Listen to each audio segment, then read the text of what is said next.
Bingo Blitz rules.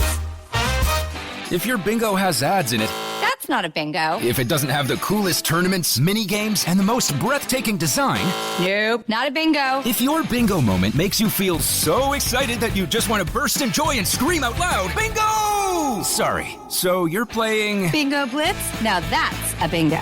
Go for a world of excitement with Bingo Blitz, the #1 free bingo game. Download Bingo Blitz and play for free. Now that's a bingo.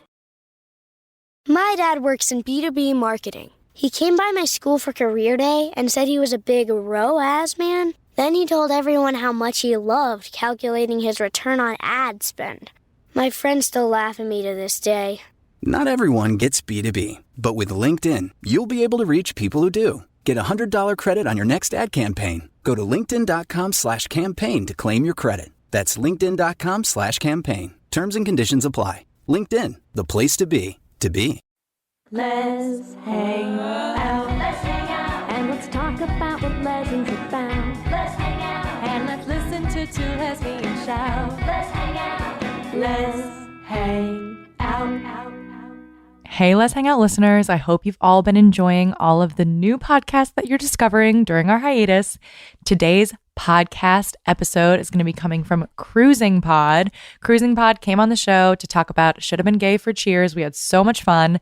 Their show is all about the last lesbian bars in the United States. They went across the US and hit every single lesbian bar they could find, interviewed the regulars, interviewed the bar owners. It's a really, really awesome, very, very well-produced show, which I love. In this particular episode, this is going to be stop number 16, which is called Pearl Bar. Located in Houston, Pearl Bar is their second stop in Texas.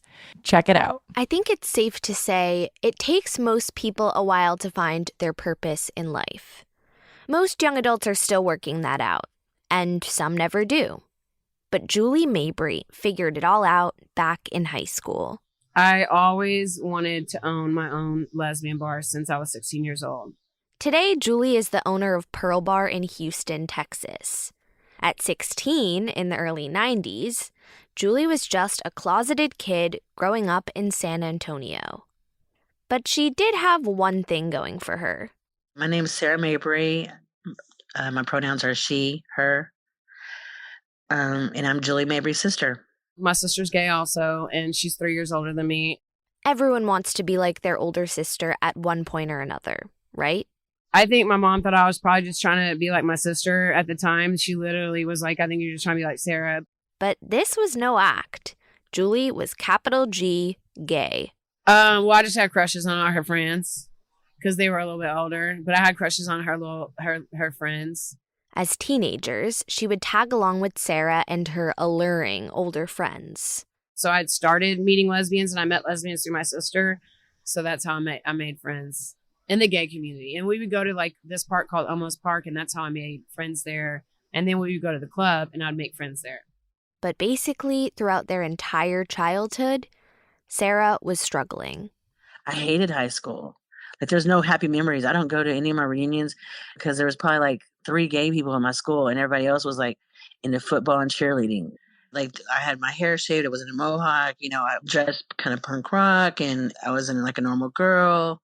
I dressed like a boy. And so going into a new school like that as a freshman, I was called a dyke all the time, and I was bullied, and it was torture. So Sarah would often skip school.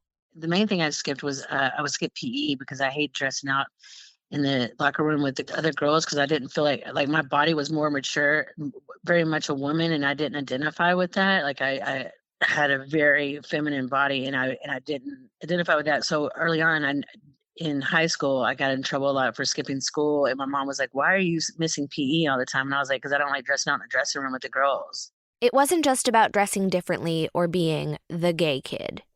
Sarah was grappling with her gender identity in a way she didn't even understand at the time.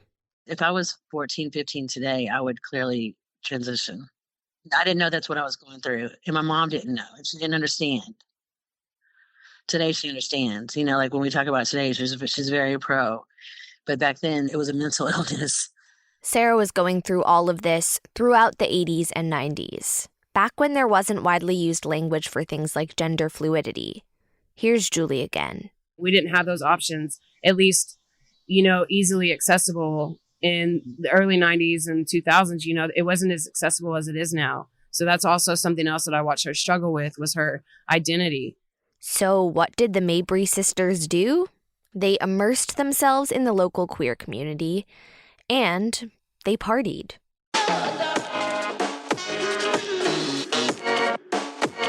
When I was about 16 and she was 19, we had gone to this gay bar called The Bonham in San Antonio. You could be 18 to get in, so I had a fake ID that said I was 18, and now I wish I still had that ID. No, I'm just kidding. I mean, we were underage. I know. And I think it's mainly because I was babysitting her, or she was babysitting me. I don't know which way it went. A lot of times she had to babysit me, and maybe that's why I brought her with me. This was their first time going to a gay bar together. As soon as you walk in, it's like you exhale and just like, now I don't have to worry about whose hand I'm holding. I don't have to worry about saying she. It was just, now you could be who you are. You're in a safe space. I saw people that were like me, that were being who they were, and it just made me feel comfortable. Sarah didn't know it at the time, but Julie was watching her every move. So as soon as we walked in, it was almost like she was just like in a whole new world. Like she was happy, dancing, socializing. It was the first time that I saw my sister like really come out of her shell, like become a human, really is how I saw it, like happy, and was her true self. She was very reclusive. She, had just very specific friends at that time. And then when we were in the Bonham, I mean, like everyone was her friends. It was family, which is what a bar in our community is. The importance of is like a house, a home for people and a family. After that night, at 16 years old, Julie knew what she was going to do with the rest of her life.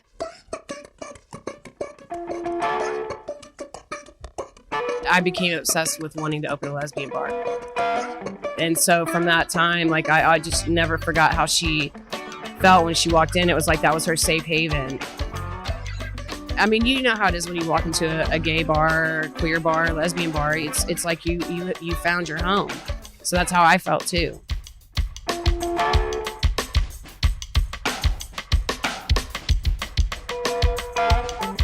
This is Cruising, a podcast about the last lesbian bars in the U.S. My name is Sarah Gabrielli, and I'm traveling to each one of them with my two friends and chosen family.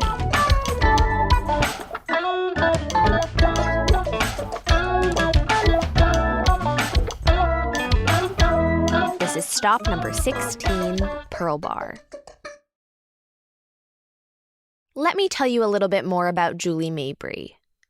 Yes, she did accomplish her childhood dream, as she is now owner of the Houston lesbian bar, Pearl Bar. Julie has long blonde hair, almost always pulled into a messy bun, thinly tweezed eyebrows, and, at least upon first impressions, she seems pretty serious and no nonsense. And about her interview tape. We only had a small window of time to talk to her. We thought we'd found a quietish spot, but were immediately bombarded by some cicadas. I've dialed it down as much as I can, but that's the faint buzzing you're hearing on her tape. Anyway, Julie's been in the Houston area since the late 90s. She moved after high school. If you're not from Texas, you might be picturing the entire state as politically conservative or homophobic. But Houston, and some of the other big cities, are different.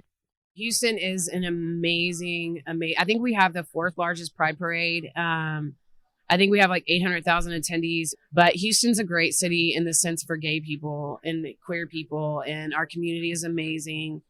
We had a lesbian mayor, and she was the first openly gay mayor of a major city. Julie's talking about Anise Parker, who served as the 61st mayor of Houston from 2010 until 2016. History made in Houston as the city elects its first openly gay mayor. City Controller Anise Parker won yesterday's runoff with 53.6% of the vote, besting her challenger, former city attorney Jean Locke. Believe me, the party is just getting started. They've got barricades out here ready to block off Pacific Street for a big block party. Right now, dozens of Parker supporters are making their way through the fog and into bars to watch returns. This election has changed the world for the gay, lesbian, bisexual, and transgendered community.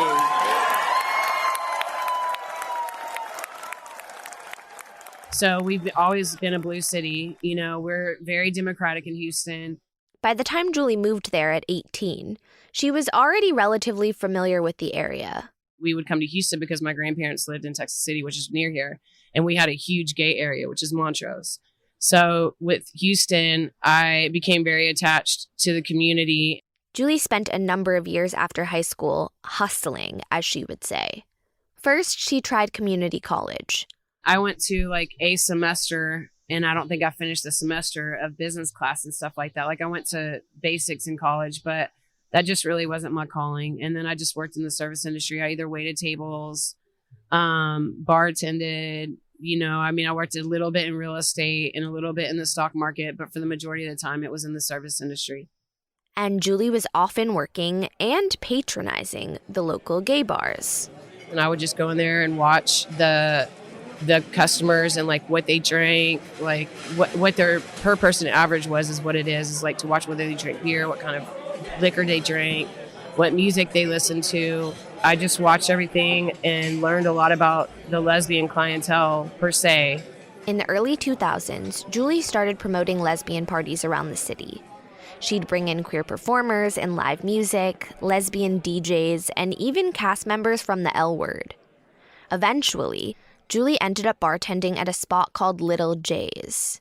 It was on Washington Ave, a few miles north of the Montrose gayborhood. Little J's was right next door to another bar called Pearl Bar. Pearl wasn't explicitly a gay bar, but it was definitely gay-friendly. Pearl Bar was known for a lot of gay people that came over here to this bar, which a lot of times, because we have such a great gay neighborhood, a lot of people didn't like go outside of that area. But Pearl had a good reputation for the gay community. Shortly before Julie started working next door, Pearl Bar was evicted, so the space sat empty.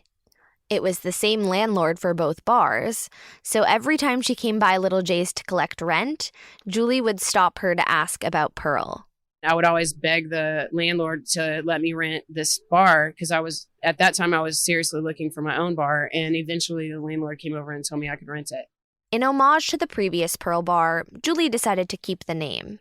You know, it already had a great reputation in the gay community, and it just kind of fit, and it's stuck.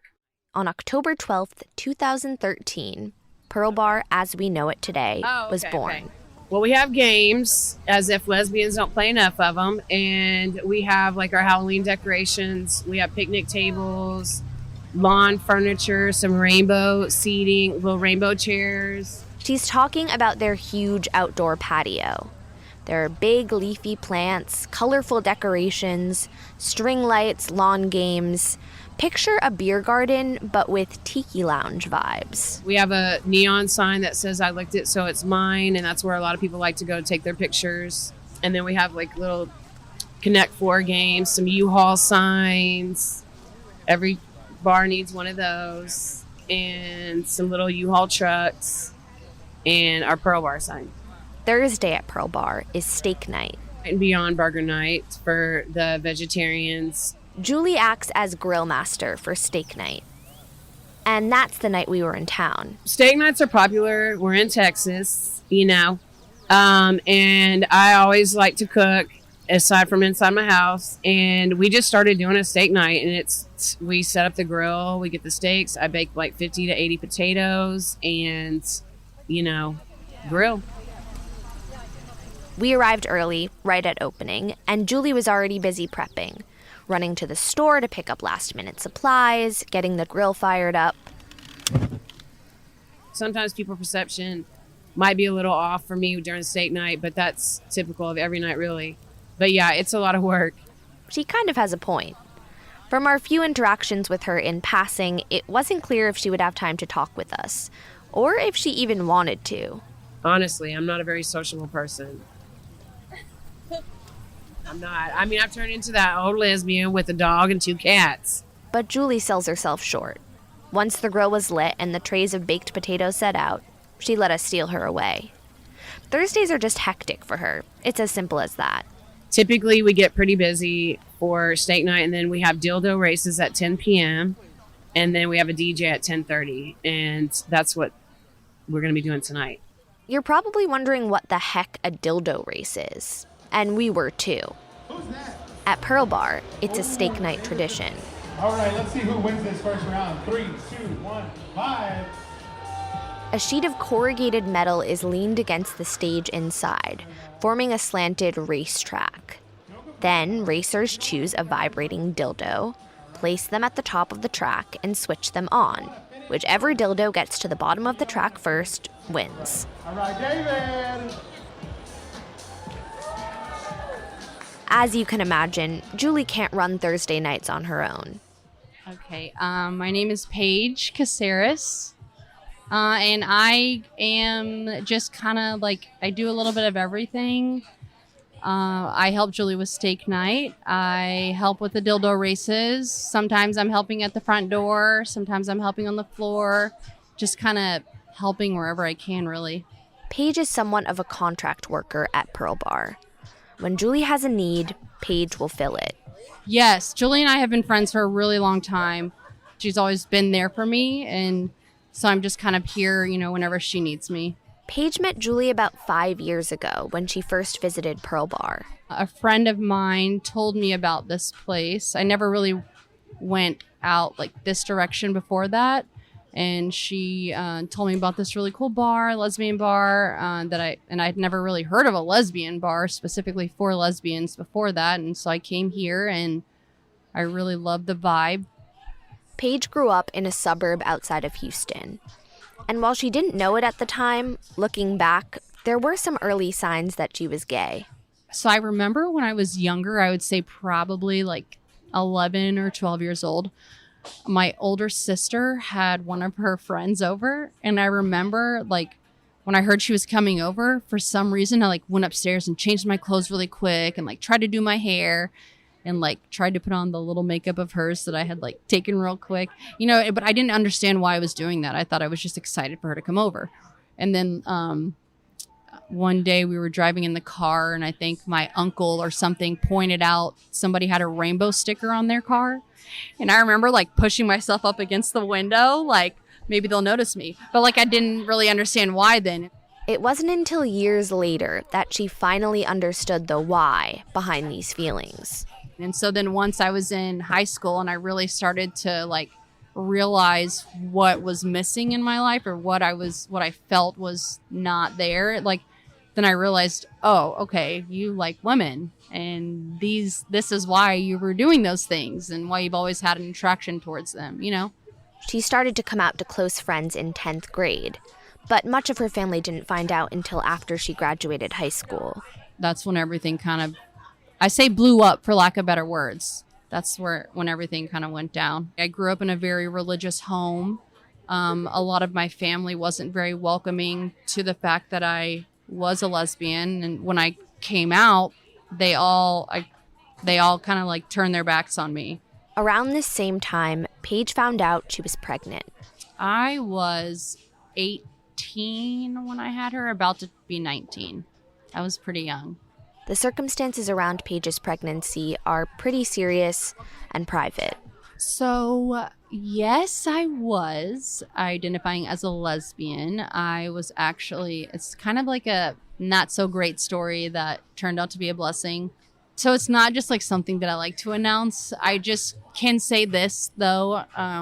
It was something that happened when I was at my girlfriend's house at the time, and her older brother was having a party. And it was just, like I said, it was a bad situation. But at this point, Paige has enough perspective to know that this incident was a blessing in disguise. I don't regret it because I have the most important person in the world to me. Like, I have her, and I wouldn't change anything because I don't want her to change, Today, Paige and her daughter Kaden are incredibly close. She's 13. She's getting up there, but she's my best friend. She really is. So I'm very lucky to have her. Paige has always been open with Kaden about being gay. I've never hid that from her. I mean, the thing that we always say to each other is just we tell each other everything. You know, I'm very open and honest with her. Even though it was sometimes hard to navigate, with her extended family being so religious and disapproving. The family members of mine that she was around, a lot of them were not welcoming to that. So they would say, you know, one thing and tell her stuff like, well, you know, your mom's not going to go to heaven, or, you know, like try and bring religion into it. So it was kind of hard to like explain that to her now. But Kaden's her own person now with her own priorities, and she doesn't care about that sort of thing. All she cares about is that I'm happy and that she's happy, and as long as she's involved, and she is very much so involved in that aspect, like that's one of my things. Like if you can't accept that I have a child and that we're going to do things, all three of us, then I have no room for you in my life. As a single mom, Paige was never really a regular at Pearl Bar, even after that first visit when she fell in love with the place. Going out a lot isn't really on my agenda, but if I did go out, like this would be the place that I would come. But that just kind of shows you like the kind of people that work here. Like you're not just here drinking one night. Like people here, like we get to know the customers and we're friends with customers. Paige didn't need to come to the bar every night to form meaningful relationships. You know, Julie, I came here maybe once every couple of weeks and we became friends that way, you know, and the door guy, Antonio, him and I had also really connected. He's one of my best friends now. Antonio is the one that first got Paige a job at Pearl Bar a few years ago. And he just called me up one night and was like, hey, we're really in a situation. Do you think you could come and help me at the door? And I was like, yeah, sure. I wasn't doing anything that night. My daughter happened to be at a sleepover. So I just came here and Julie explained to me, you know, what they do in that specific spot. And it kind of just stuck from there. Like anytime they really needed help, like they just called me. And so I started coming in and learning the different places in the bar and how things run. And it just kind of went from there. They realized that I could help in different spots. And that's what I do. Currently, Paige works at Pearl Bar Thursday through Sunday, and that's on top of her day job. I am a dental hygienist, so I work at a dentist's office Monday through Thursday from 8 to 5. Paige doesn't always work this many hours a week, but sometimes she needs to get ahead. This episode is sponsored by BetterHelp. And as we head into Thanksgiving time, I want to start by thanking my wife, Kelsey, who has not only listened to just about every episode of this podcast for 8 seasons now, but who also is the only reason I'm able to make time to record it every week. She takes the kids, gets them dinner, and gets them ready for bed, just so that Ellie and I can come on and yell about gay things into each other's faces for an hour. So here's a reminder to send some thanks to the people you're grateful for in your life, including yourself. I've been in therapy for a long time now, and one thing that's so important about therapy is how it teaches you to be more intentional. And being intentional about gratitude and how to show that to the people you appreciate is just one of the many benefits that I've gotten from therapy over the years. If you've been thinking of starting therapy, consider giving BetterHelp a try. I know how hard it can be to find time for regular therapy, and BetterHelp is designed to be flexible and convenient for your schedule. You can fill out a brief questionnaire to get matched with a licensed therapist, and you can switch therapists at any time for no additional charge. If you want to start being more intentional about gratitude in your life, visit betterhelp.com/letshangout today to get 10% off your first month. That's BetterHelp, HELP.com/letshangout. Let's hang out. For many businesses, the holiday season can be both an exciting and stressful time. With so many balls in the air, one thing you definitely want to know you can rely on is how you're selling your products. And with Shopify, you can rest easy knowing it's the home of the #1 checkout on the planet. Nobody does selling better than Shopify. And when it comes to successful brands like Aloe, Allbirds, or Skims, an often overlooked secret is all the things that go on behind the scenes that make selling and, for shoppers, buying simple. For millions of businesses, if you take a peek behind that curtain, you'll see that Shopify is what makes it all possible. Shop Pay boosts conversions up to 50%, so that's more happy customers and way more sales going. It's true all the time, but especially this time of year, your commerce platform better be ready to sell wherever your customers are scrolling or strolling, on the web, in your store, in their feed, and everywhere in between. Businesses that sell more sell on Shopify. Upgrade your business and get the same checkout we use for Realm merch with Shopify.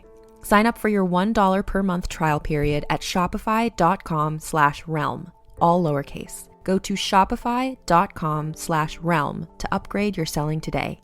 Shopify.com/realm.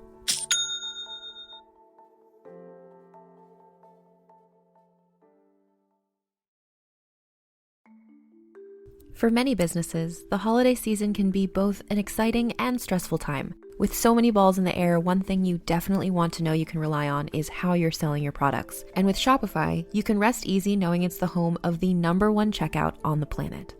Nobody does selling better than Shopify. And when it comes to successful brands like Aloe, Allbirds, or Skims, an often overlooked secret is all the things that go on behind the scenes that make selling, and for shoppers, buying, simple. For millions of businesses, if you take a peek behind that curtain, you'll see that Shopify is what makes it all possible. Shop Pay boosts conversions up to 50%, so that's more happy customers and way more sales going. It's true all the time, but especially this time of year, your commerce platform better be ready to sell wherever your customers are scrolling or strolling, on the web, in your store, in their feed, and everywhere in between. Businesses that sell more sell on Shopify. Upgrade your business and get the same checkout we use for Realm merch with Shopify. Sign up for your $1 per month trial period at shopify.com/realm, all lowercase. Go to shopify.com/realm to upgrade your selling today. Shopify.com/realm.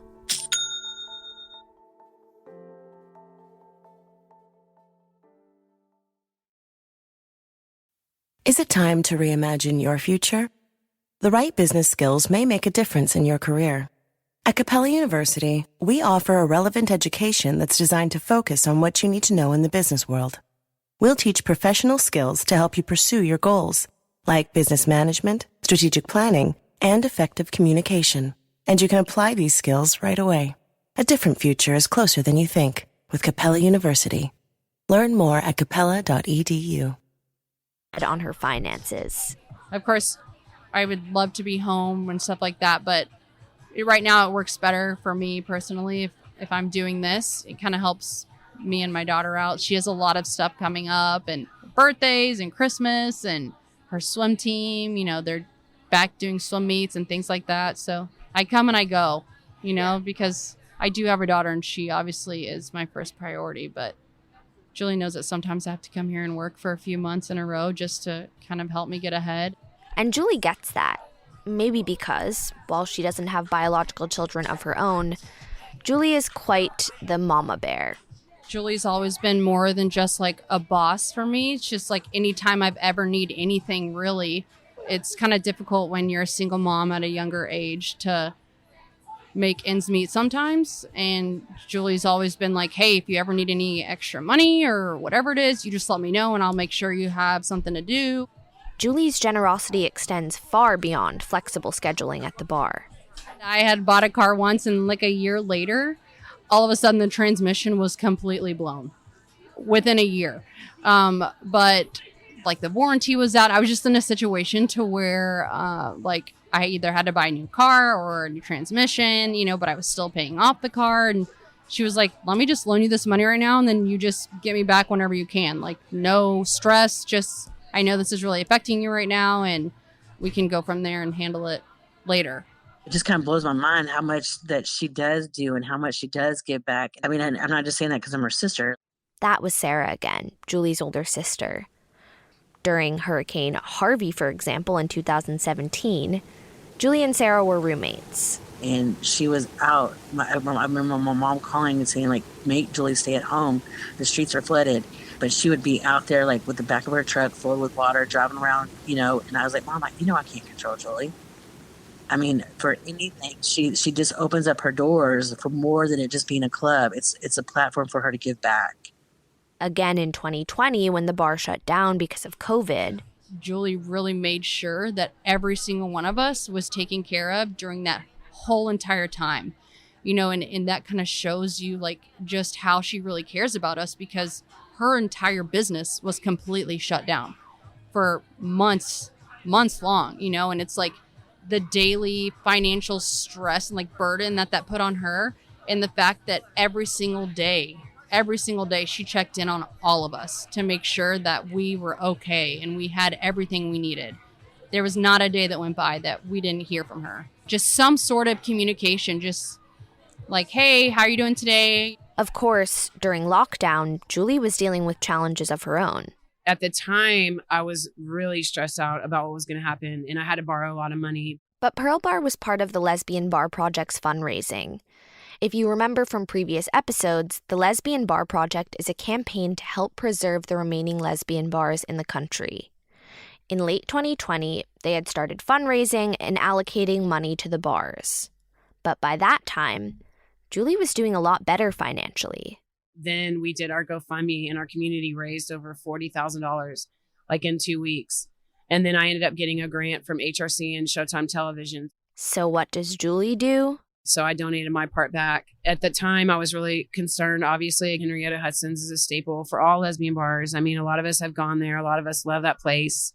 And Cubby Hole, and then all the bars in California, I was worried about them. Around the time the second wave of COVID hit Texas, the Lesbian Bar Project started a second round of fundraising.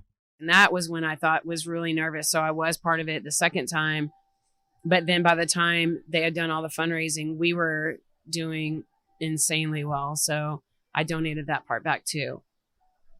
Because I just think, you know, like we need to all try and help each other. And today, we are doing better than we ever have, which is crazy. I know, I'm very happy. I've been able to pretty much pay like the majority of all the debt I had to borrow from 2020. And I'm very happy about that. Grateful too. And we saw, at least that Thursday, that Pearl was getting a lot of business. The patio slowly filled up with people sitting around picnic tables and carving into their steaks. Like Eve, who sat alone at a spot up front by the grill. You will copy the interview, right? Yeah. Then put in radio. Okay, Yeah. Okay. Cool. Eve is a pseudonym we're using to protect her identity. I'm afraid because I have family in Lebanon. So if they know like this, they will tell to my family and neighbor will hate my family. You understand me? So I have to not say. So I live like secret life. A lot of my family is actually from Lebanon as well. Okay. Okay. Yeah, like my like great grandparents. Yeah. But you never lived there. Right. Yeah. Okay.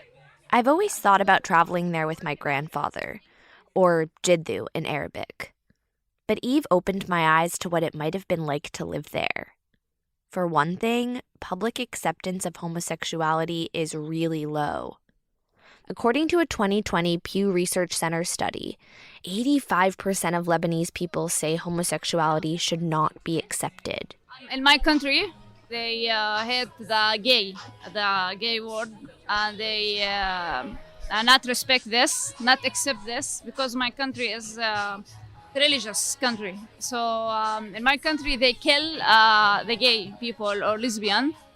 Eve is referring to honor killings, usually of a woman or girl, who allegedly brought shame or dishonor to their family. While less common in Lebanon today than in some other countries, it does still happen. They're not accept this. They kill them.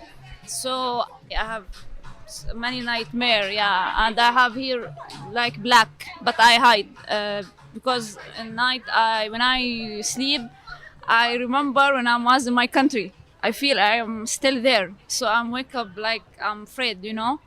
According to Lebanese law, sexual acts contrary to nature are prohibited. Some Lebanese courts have ruled that same-sex intimacy is not contrary to nature, and thus it shouldn't be prosecuted under the law. One of the first of these cases was tried back in 2017, and it was covered at the time by a BBC News special called Gay, Trans, and Illegal in Lebanon. This is a lawyer involved in the case, Yumna Makhlouf. But what we have is an article in the Criminal Code, it's the Article 534, that criminalizes intercourse against nature. And some judges have interpreted this law as being applicable to homosexual intercourse and homosexual relations. So is it not then quite dangerous that it's up to a judge alone to define what natural is? It is, and this is why this text cannot have a place in the criminal code. Can you tell me about the case you were involved in, was it last week? So he essentially said homosexuality is natural. He said it, the term is natural. Is that a precedent? I mean, is that the first time? This is the first decision that states that it's a natural right. It's a big step. But Article 534 still remains on the books. And even though some courts have interpreted otherwise, the law could still be used to target gay people in Lebanon. You know, if I didn't like somebody and I thought that they were gay, could I then just go to the police and say, you can go and I think that they have been and file what we call an ikhbar. They will start investigating, and yes, there is a possibility of arresting this person. So you can actually still to this day be sent to jail for being gay? Of course. In Lebanon? Within the past decade, Lebanese law enforcement was still using an invasive examination to determine whether or not a man was gay. Now, if there are any children listening, I would recommend skipping ahead about 1 minute, as the following content is graphic. This is Joseph Aoun. He's the coordinator for Helm, a gay rights organization in Lebanon. So, I mean, what was the anal test? What was the... It's a machine on the form of an egg. The police started using that to prove that you are gay. They penetrate you with a machine that actually sees if you have seizures to prove that you were being... Your privacy and your body rights and everything are being literally raped. And so we did a campaign to appease the impact. I mean, it's still practiced, but very rarely. The Lebanese Medical Board banned this practice back in 2012, but there are still reports of its use, illegally, as recently as 2014. However, in the media, Lebanon is often referred to as a safe haven for gay people, compared to surrounding religious countries in the Middle East. But what does that mean exactly? Here's Joseph Aoun again, speaking on France 24 News. We're still aiming for, a total equality between Lebanese LGBT and other citizens. We're aiming for more tolerance, less discrimination in official departments of the state, in police stations, and other departments. So it's not the best. Haida, we don't want to give the impression that Lebanon is a haven for LGBTs or it's province town of the Middle East, like it appeared in one of the articles. But also, Lebanon is much more tolerant than its surrounding. But we can only really speak to Eve's experience. And she says the environment in Lebanon is a lot worse than the media is showing. Before, I feel upset, I feel sad because I'm one there, because I can't live how I want.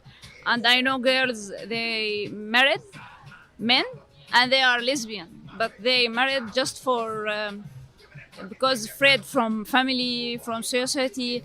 That's so hard. You live with man. Eve has some family in North Carolina. So about 6 years ago, she moved there from Lebanon. But she's still never come out to anyone in her family. So no one knows the main reason she left Lebanon is because she's gay. But if they know what I do, they will not let me like this. I don't know what they will do. I think they will not talk to me, or they will do for me something bad. I'm afraid for tell them, so I'm not tell them. Then, last year, Eve decided to move to Houston. And again, she couldn't be honest with her family. So I told them I want to go to Houston because it's cheap I want to work. I want to make a new friend. The real reason she wanted to move to Houston was Julie Mabry. She is like sent for me. She learned about Julie and Pearl Bar while still living in North Carolina. She was looking for some sort of lesbian community. Then I try to search on internet. Then I read about Julie Mabry. She talked in general about lesbian and about the girls, and she have bar for this. Then I like it. So I came here for Julie. As soon as Eve got settled in Houston, she came into the bar. So I came here, the first day I came here, I see it's a lesbian bar. I'm so happy for this. And when I see her, I'm cry.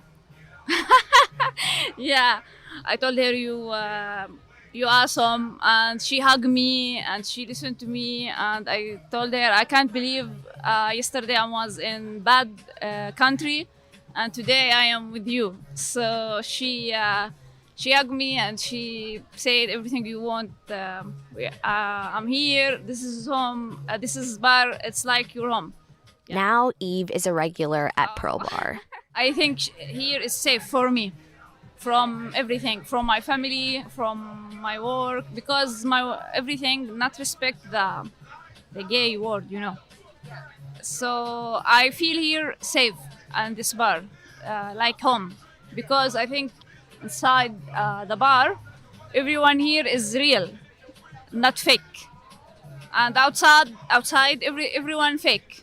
And my work, everyone just actor, fake, you know. My family, my friends, my relative, they fake. They're not real. But here inside, I think is everyone, it's reality. So I came here every week. So I respect Julie because she built place for people like me. So I feel here happy because here is freedom for me. And that's exactly what Julie has always wanted her bar to be for people. The importance of us having like a safe place was always the idea that for why I wanted a bar. Like so many bars we visited, it's about so much more than drinking and partying. There's a lot of people that come in and just have like a Topo Chico or a Coke, and they'll sit here for 2 or 3 hours and still either by themselves or hang out with their friends because this is still their safe place. Julie herself is 9 years sober as of this past November. Her relationship to alcohol had gotten pretty unhealthy during her years of bartending and party promoting. That's kind of like the double-edged sword of having a bar, because sometimes for me it's hard, you know, when people are drinking too much. But now that Julie owns her bar, she can shape the culture around alcohol and addiction. I will talk to people, or they'll come talk to me about it if they need advice. And I've helped quite a few people get sober. A safe space like this, where people don't feel pressured to drink and can even come to Julie for support, is especially needed in the queer community. There's a lot of addiction amongst the queer community. And I think it's really amazing that my sister and I both have been able to get sober, because we both had, you know, a lot of trials in our life. So remember Julie's sister, Sarah. I struggled with addiction from the age of like 18. But her life completely turned around when she got sober around 8 years ago. Today, she actually works for the same organization that helped her get clean. I'm actually a licensed chemical dependency counselor intern. And I just, Monday, in addition to that, the opportunity became available for me to go to barber school, something that I've always wanted to do. And so I started doing that at night. So I work as a LCDC intern during the daytime, and I'm going to barber school at night. And you've probably noticed, Sarah still uses she, her pronouns and identifies as a gay woman. Am I completely comfortable in my body the way it looks? No. Would I want a more masculine body? Yes. But I am a female who likes other females, and I'm a butch lesbian. That's who I am. This is not to speak to the experience of any other trans people coming out later in life. But that's just been Sarah's journey.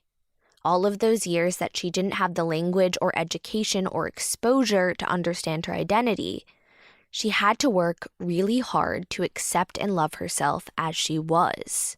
So now at 51, I feel like I don't want to lose that identity that I've fought so hard and stood up for so long.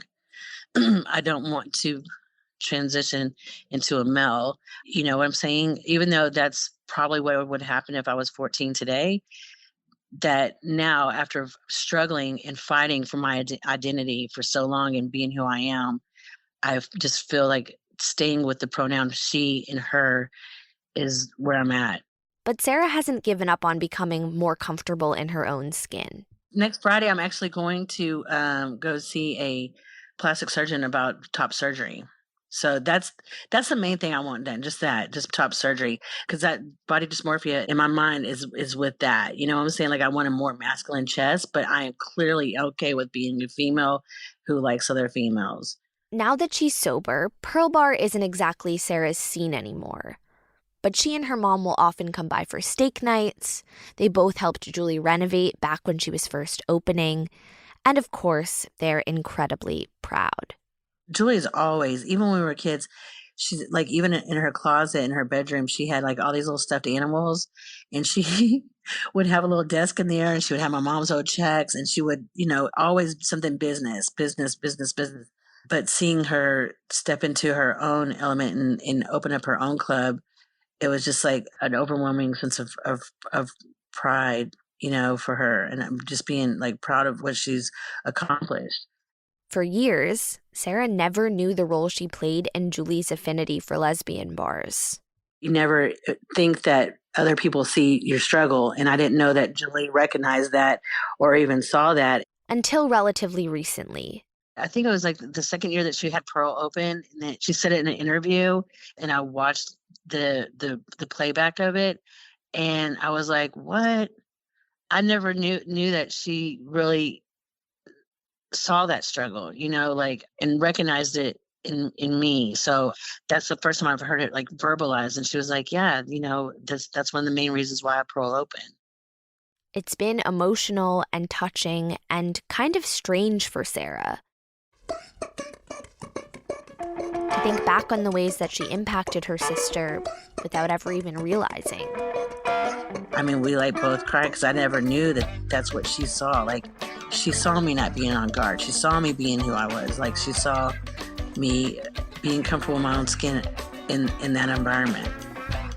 Okay, this is how I picture it now. Whenever I heard her say that for the first time, that she was so affected by it, this vision in my head came like she was like a sponge, and she was absorbing all of that.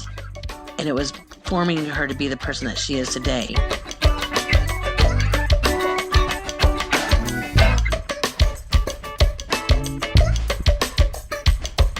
Cruising is reported and produced by Rachel Karp, Jen McGinnity, and me, Sarah Gabrielli. Our theme song is by Joey Freeman. If you like cruising, want to support us, and get access to more content, then join our Patreon at patreon.com/cruisingpod. You can visit our website, cruisingpod.com, or follow us on social media at cruisingpod. Special thanks this week to Julie, Sarah, Paige, and Eve. You can listen wherever you get your podcasts.